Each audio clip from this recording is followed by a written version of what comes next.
Hello friends, in this session we will discuss Google Meet as a tool for online teaching when used through a web browser on your laptop or desktop. There are several ways through which we can start a meeting.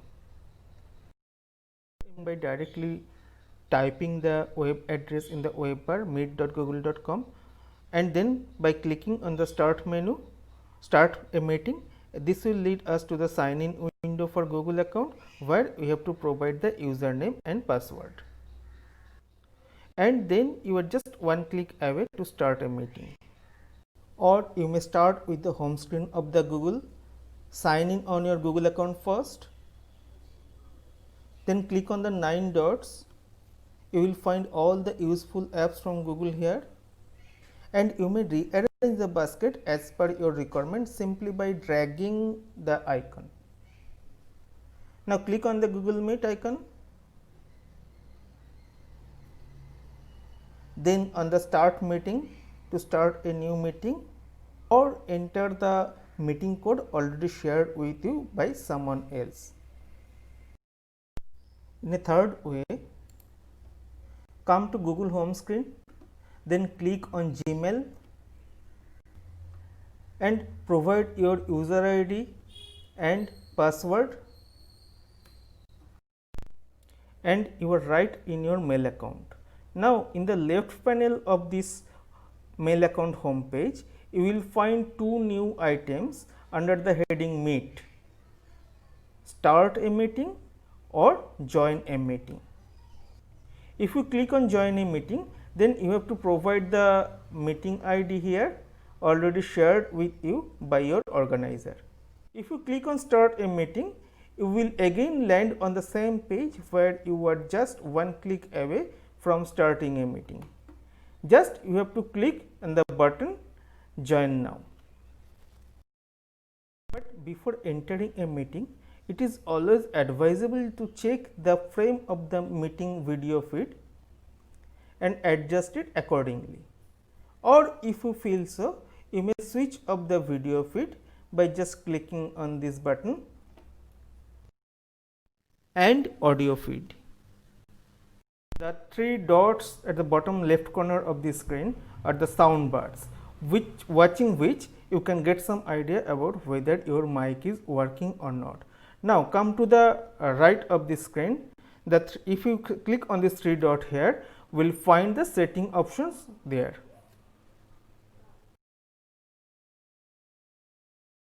Setting option, you have freedom to set your audio and video feed. In the sound setting options, you may check your speaker by clicking on the test button. In the video setting options, you may set the resolution through which you want to send or receive your video feed.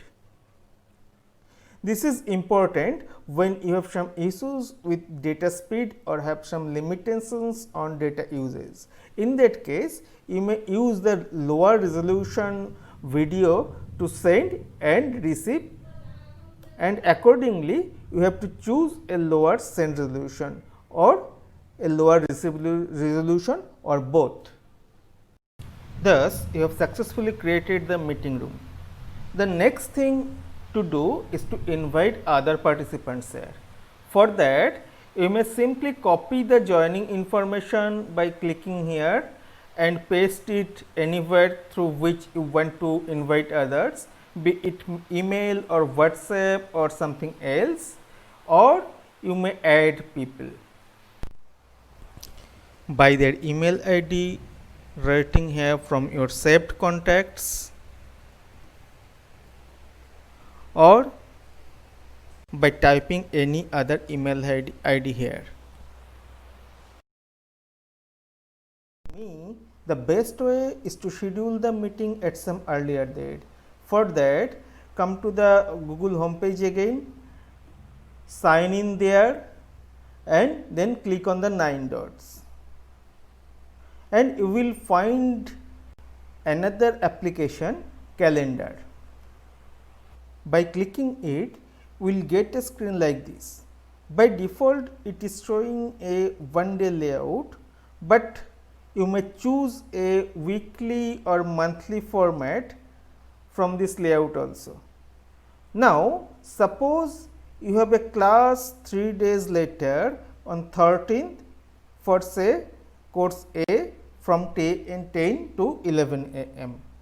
So, to schedule a meeting on 13th, click on the date first and then click on the plus sign above to create an event. Add a title to the event, say course A. Set time for the meeting according to your plan. Start at 10 a.m. and end at 11. Add participants in the same way, maybe from the saved contact, or type the email ID and add the participant. And finally, click on add Google Meet video conference, and you have successfully generated the meeting ID, meeting link, and as stated previously, you may copy it here and share through other mediums. But this is not the end. Suppose you have already got the timetable of classes of your institute for the month and you have been allotted a class of course A on every Monday from 10 to 11 am for the month of July. If you use calendar to schedule your meeting, you can set it in one go. For that, click on more options. You may see that by default it is showing that it will not repeat the meeting. If you click on it, it will display some other available options, but none of these are at par with your target. So, click on custom. And again here by default it is showing as it will end never. Here you have to choose end on 31st July and click done.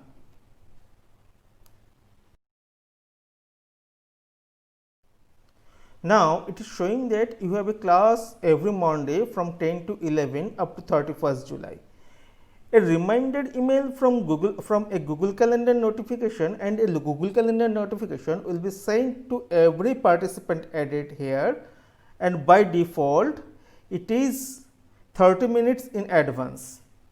If you think it is too early to send a reminder 30 minutes before a class, you may set it accordingly and say 15 minutes in advance. And by clicking on save, it will again ask for permission to send the meeting invitation to the participants. You have a class on every Monday from 10 to 11 for the rest of the month of July, though there is no class on Monday for the month of August.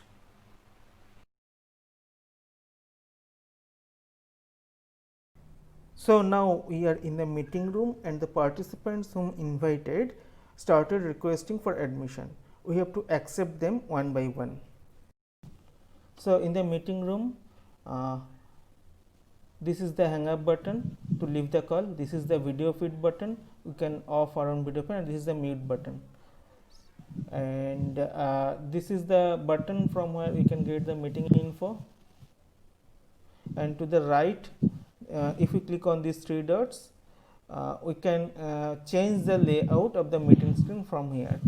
If we there are the options are available by default, it is the auto option, or we may click on sidebar where the participants list of the participants will be available at the side, or if we change it to spotlight, then whoever is talking will be available in the screen. Or if we change this layout to the tiled option, then we can accommodate at most 16 participants in the screen. Though in a meeting we can accommodate 100 participants, but in a single screen with this tiled option you can accommodate only 16 participants. Now if we click on that option, that will show us the list of participants available with us under the people tab. So for the very first instruction for starting a class is to ask the two participants to mute that screen. If someone fails to do so, you may click on his or her name and forcefully mute that participant by clicking that button. And this option is available to you as a host only. No one else can mute other participants. So the problem now comes that if the students muted their account, then how will they put their questions for clearing their doubt? In that case, we may use the chat option where anyone can write anything, any questions, and that will be available visible to all the participants. Just like this, some participants messaged me this thing. I can again look at it through by clicking on this chat option, that please explain it once more. In this way, if the doubt get cleared, then it's all right. If not, then participants may unmute his account and ask the question. Suppose we have completed our class. Now we have to end our class. To end the class, please do not click on this hang up button directly, because that will end your session only. The meeting room is still remain active for other participants. So first ask them to end their session and only then you leave the meeting. You as a host may forcefully remove any participant by this way.